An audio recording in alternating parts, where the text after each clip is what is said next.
Gilles Van Peteghem, bonjour. Vous représentez la CFE-CGC de l'ONF ou plus généralement de l'agriculture? Alors plus généralement agriculture et écologie. Donc notre organisation est présente dans les deux ministères et les établissements publics qui sont rattachés. Donc on est à l'ONCFS, on est à l'ONF, on est dans d'autres structures également.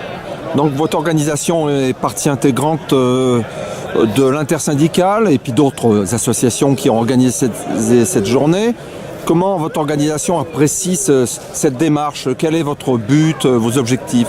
Alors le but en fait de la journée d'aujourd'hui, c'est vraiment de sensibiliser les concitoyens, nos concitoyens, à ce que les engagements politiques qui sont pris actuellement vont avoir une incidence pas demain comme dans toute structure économique classique. Dans une entreprise, quand on modifie des choses, ça se voit le lendemain. Pour l'établissement public Office national des forêts, pour la gestion des forêts publiques, les erreurs, stratégiques qui sont commises actuellement, on les verra dans 50, 60 ans. Et moi, je suis grand-père comme un certain nombre de gens et j'ai pas envie que mon petit-fils ou mes petites-filles me disent demain Papy, t'étais forestier et qu'est-ce que t'as fait de nos forêts publiques? Voilà. Votre organisation s'adresse plus généralement, ou plus spécialement plutôt au personnel d'encadrement. Comment ces personnels vivent les modifications qui interviennent à l'ONF en ce moment? Alors l'encadrement, mais c'est l'encadrement d'une manière générale. Il n'y a pas de niveau de statut. C'est pour nous, l'encadrement, c'est les personnes qui ont une capacité, à prendre des décisions seules et qui ont une indépendance dans leur prise de décision. Pour l'encadrement, à un certain niveau d'encadrement, il y a des injonctions contradictoires, c'est-à-dire d'un côté, il y a ce que les gens ont appris des techniques forestières dans le milieu forestier, et puis les injonctions politiques qui sont parfois contradictoires, voire totalement opposées à une bonne gestion des forêts publiques. Merci. Hervé, bonjour. Vous représentez France Nature Environnement pour le département de l'Allier. Et qu'est-ce qui a motivé votre association précisément aujourd'hui pour participer à la marche de la forêt à Tronchet? Bonjour. Eh bien, la forêt, c'est quand même le poumon de la planète. Et toutes les atteintes qui sont portées à la forêt sont des atteintes à notre survie sur cette planète. Donc c'était évident pour nous de participer à cette action. Et vous pensez qu'en France, il y a des inquiétudes particulières à avoir par rapport à ça? Certainement, quand on se promène un petit peu dans nos campagnes et particulièrement dans les forêts, on s'aperçoit qu'il y a beaucoup de forêts qui sont détruites, des forêts, des coupes à blanc où on nous parle de reforestation, on nous dit que la forêt c'est jamais si bien portée en France, mais si on regarde bien, c'est de la monoculture. On voit des forêts de Douglas complètement monoculture, c'est comme si on faisait pousser du maïs partout en France, on fait pousser des Douglas qui sont des résineux un peu partout en France. Donc on va dire que votre combat est solidaire avec celui des employés, enfin des agents de l'Office national des forêts dont le statut est mis en cause. Sur ce point-là, on se rejoint complètement. Merci. Jean-Luc, bonjour, vous êtes venu depuis Gardanne, vous représentez une ou des associations qui sensibilise sur les dangers de l'industrialisation de la forêt. Qu'est-ce qui vous motive particulièrement pour être ici aujourd'hui? Alors en fait, nous à Gardanne, il y a une centrale thermique qui était à charbon complètement avec deux groupes d'électricité, de production d'électricité. Et en fait, ils ont transformé un des groupes en centrale à bois. Donc ils brûlent des troncs d'arbres qui viennent du Brésil, de Catalogne, de 400 km autour de Gardanne, et plus la Bourgogne, le Jura. Et ils brûlent aussi du mélaminé, des meubles Ikea qui viennent des déchetteries. Et en fait, ils nous polluent par les camions. Ils détruisent la forêt en faisant des coupes rases et ils polluent aussi par la combustion de tout du bois et des mélaminés et des meubles Ikea. La production d'électricité, j'imagine, par biomasse est souvent présentée comme une avancée au plan écologique. Donc on peut penser que, d'après ce que vous nous dites, c'est tout le contraire finalement. C'est le contraire, puisque le bois il a un pouvoir calorifique inférieur à celui du charbon. Donc sachant que si on compte aussi le fait que le bois stocke du carbone dans les forêts, de brûler des arbres qui ont 30 ou 40 ans et souvent moins, en fait ça libère du carbone dans l'atmosphère, alors qu'en fait du CO2, alors qu'en fait on est dans une urgence climatique où il faudrait limiter très fortement le relâchement du CO2 dans l'atmosphère, sachant qu'on est sur une courbe d'augmentation de la température sur Terre qui va vers jusqu'à 4 degrés. Et peut-être plus. Donc, alors qu'en fait, on devait limiter à 1,5 degré. Donc aujourd'hui, il faut absolument arrêter de cramer du bois de manière industrielle et arriver à stocker du carbone dans les forêts, qui stockent du carbone dans le bois, dans l'humus, etc. Merci. De rien. Brigitte Blanc, bonjour. Bonjour. Vous êtes membre de la France Insoumise et vous avez participé ou même rédigé, alors vous préciserez, le livret sur la forêt qui a servi pour la campagne électorale et qui est le support du programme L'Avenir en commun. Donc vous êtes aujourd'hui à Troncé. Pouvez-vous nous dire quelques mots sur votre implication et comment vous ressentez les choses, notamment la marche, la journée d'aujourd'hui? Voilà, donc moi je lutte avec les forestiers en tant que citoyenne, mais également en tant que femme engagée politiquement au parti de gauche. Et après, quand la France Insoumise s'est créée, il allait de soi que je rejoignais le mouvement. On m'a demandé au titre de mon implication dans les problèmes écologiques et auprès des forestiers de co-rédiger le livret forêt qui était un élément essentiel du programme L'Avenir en commun. J'ai été très fière de dire partout où je suis passée qu'il n'y avait qu'un seul candidat qui parlait de forêt dans son programme et que ce candidat était le candidat de la France Insoumise, Jean-Luc Mélenchon. Et donc à ce titre, je continue à être fière de porter le message de ce livret que j'ai co-rédigé avec un co-rédacteur comme tous les livrets, un homme et une femme, et avec l'aide de syndicalistes forestiers qui ont revu notre écriture, qui ont fait des ajouts, qui ont été un élément essentiel de cette rédaction.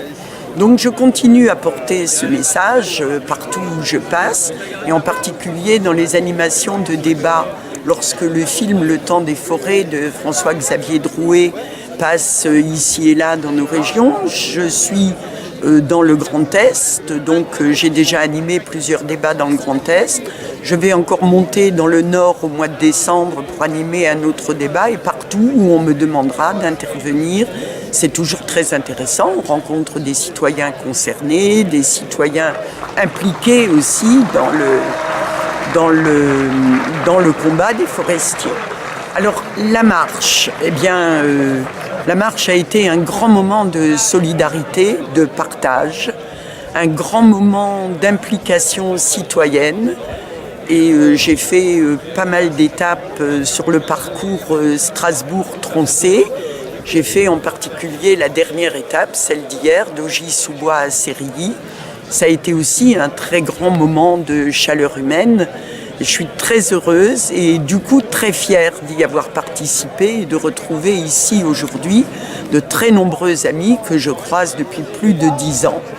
Et on évolue tous à nos modestes niveaux et c'est une journée formidable et j'espère qu'elle aura un retentissement médiatique à la mesure de l'implication qui a été présente à tous les moments de cette marche. Merci. Philippe Canal, bonjour. Vous êtes responsable national, je crois, de Solidaire ONF, c'est bien ça? C'est ça, je suis secrétaire général donc, du SNUPFEN Solidaire, c'est ça, tout à fait. Donc apparemment c'est une journée très réussie après des semaines et des semaines de marche. Quel message particulier vous avez fait passer aujourd'hui, notamment à vos collègues mais aussi aux citoyens?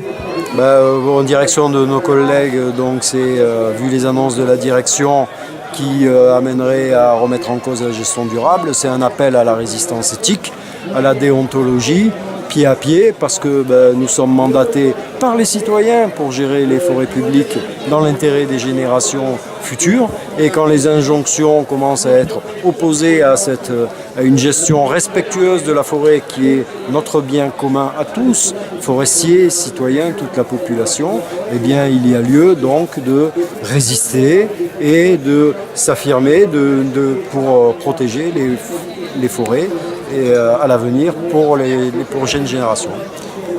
Sur une radio ce matin, on pouvait entendre le terme privatisation de la forêt. Qu'est-ce que vous avez à dire particulièrement à ce sujet? Aujourd'hui, toutes les décisions prises par la direction et donc les ministères, puisque c'est le gouvernement qui dirige tout ça, conduisent à une privatisation à terme de la gestion des forêts publiques. Puisque une fois que l'ONF n'emploierait plus que des salariés qui feraient principalement des activités concurrentielles et de moins en moins de missions de protection de la forêt, avec éventuellement un changement de statut de l'ONF tel qu'il peut être évoqué, transformé en société anonyme, il n'y aurait plus aucune raison que l'ONF gère les forêts publiques plus qu'une société privée, et ce qui amènerait donc à cette privatisation. Quelle conséquence à ça? C'est que le service public a été créé pour les investissements non rentables de long terme, pour les fonctions environnementales de la forêt, les protéger. C'est quoi? C'est l'eau potable. C'est essentiel, la protection de l'eau potable pour cette société. C'est la protection des biens et des personnes dans les régions de montagne. C'est la fixation du carbone, la production de l'oxygène, la biodiversité, les paysages. Le service public a été créé pour s'occuper de tout ça, parce que tout ça, c'est pas rentable.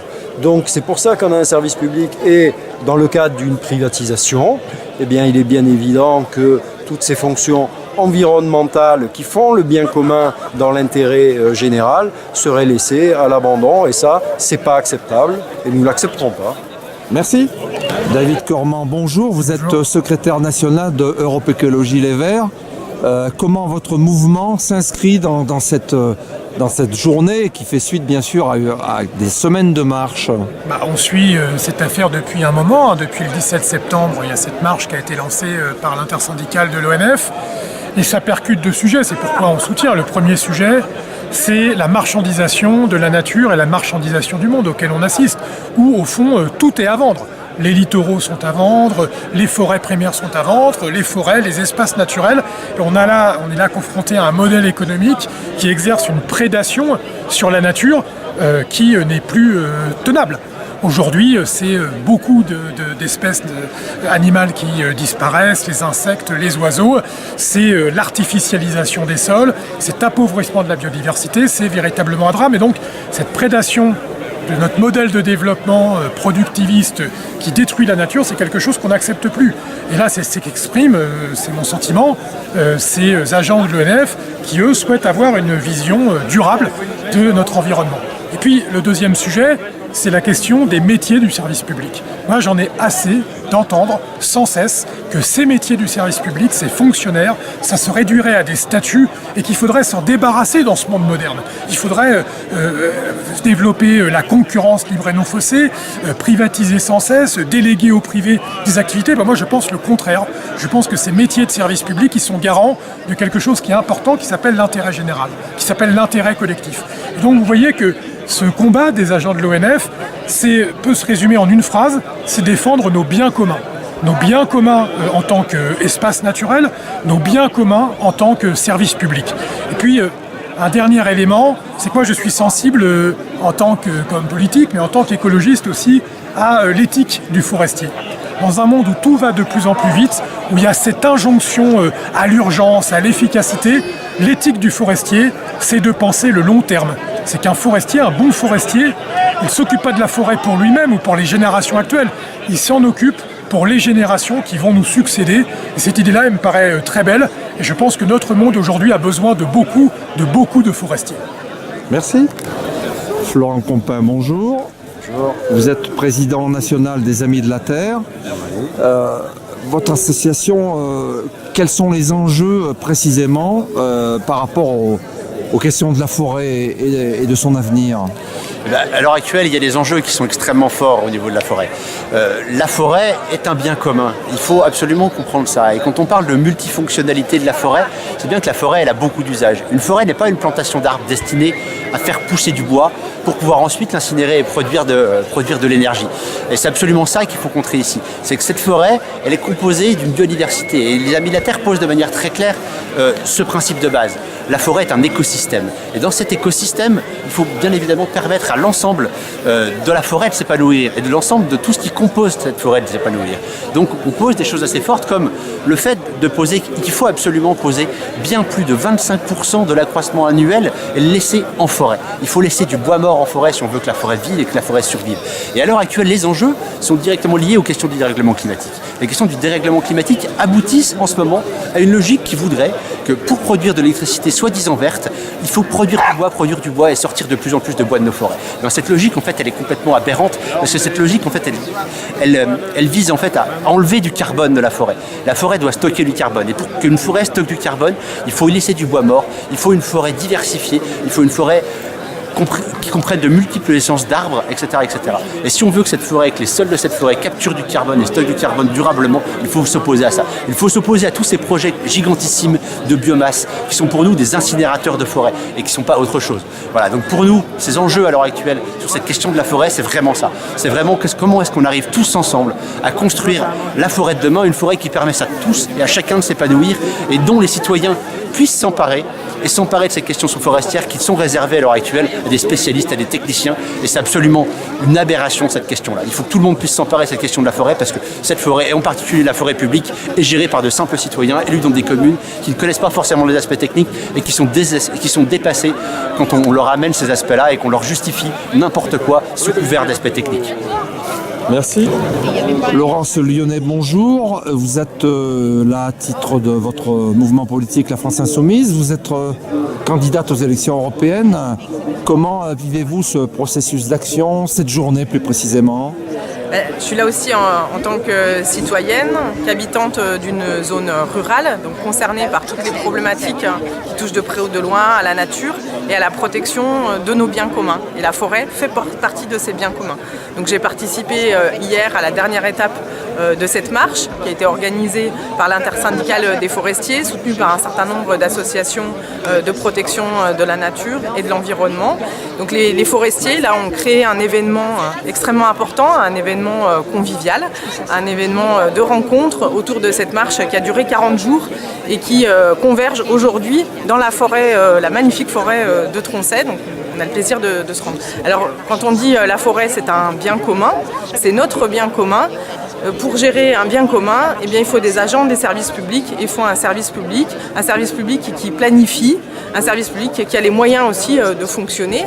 Là actuellement, dans le grand chapiteau derrière nous, il y a une discussion sur le régime forestier, c'est le régime de gestion publique de la forêt publique qui sert aussi de référence et d'étalon finalement pour toute la gestion de la forêt, même quand elle est privée. Et ce que nous décrivent aujourd'hui les agents de ces services publics, avec lesquels on est fortement solidaires, eh bien, c'est que leur budget sont réduits, il y a des postes qui sont supprimés et on n'est pas surpris. En fait, c'est la même logique de rentabilité, d'austérité qui vaut pour tous les services publics. Alors quand on veut faire crever un service public, on dit qu'il ne fonctionne pas bien, on dit qu'il n'est pas assez rentable.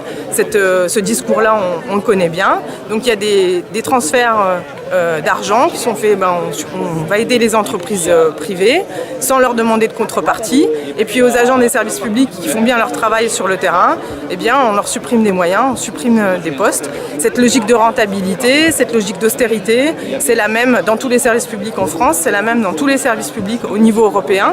Donc là, ce qui se dessine, par exemple pour l'ONF, eh bien, c'est de transférer les missions de service public à des entreprises privées. C'est une privatisation qui est en cours. Là, le service public de forestier, c'est le plus vieux service public de France.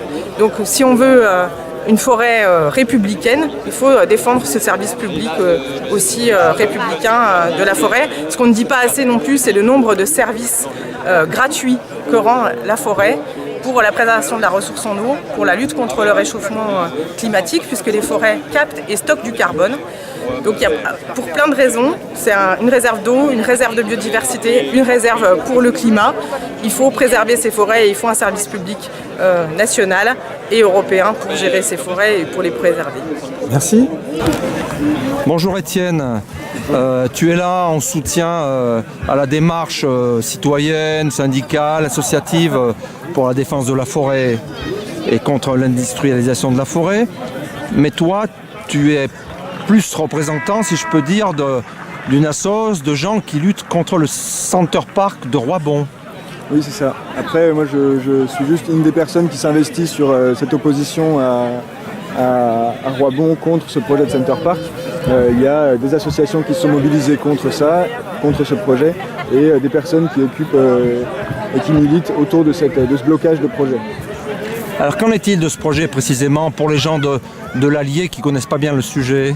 En fait, il s'agissait de faire un grand centre de loisirs, un centre touristique sur une parcelle de forêt, une parcelle boisée, un bois communal. C'est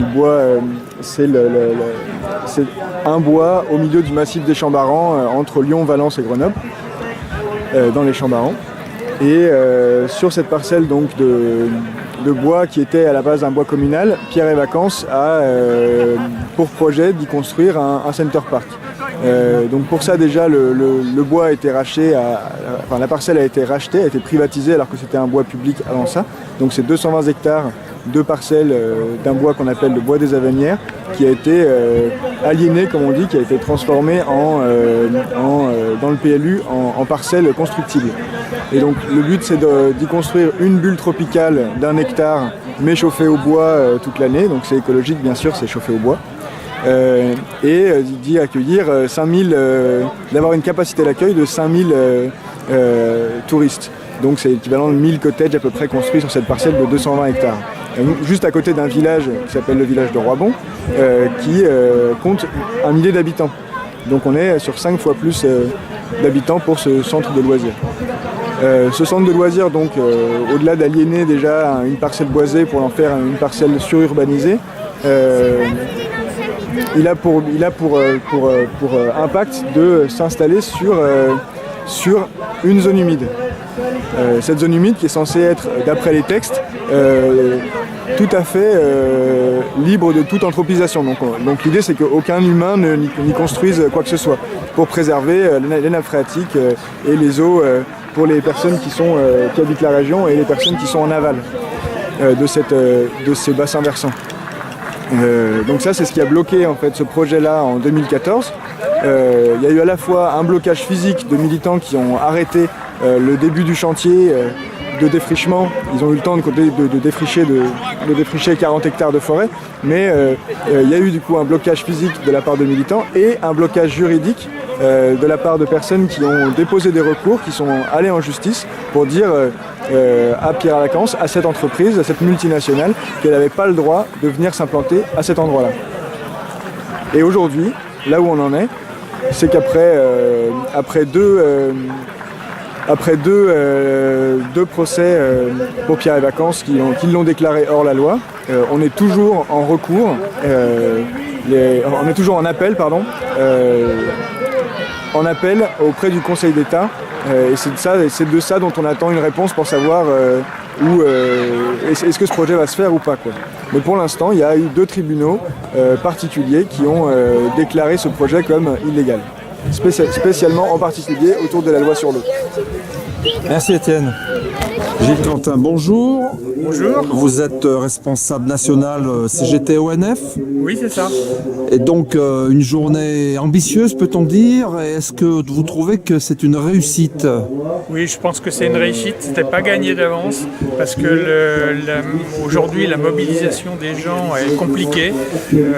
Beaucoup se replient sur eux-mêmes. L'individualisme gagne du terrain malgré tout. Et surtout parmi les jeunes.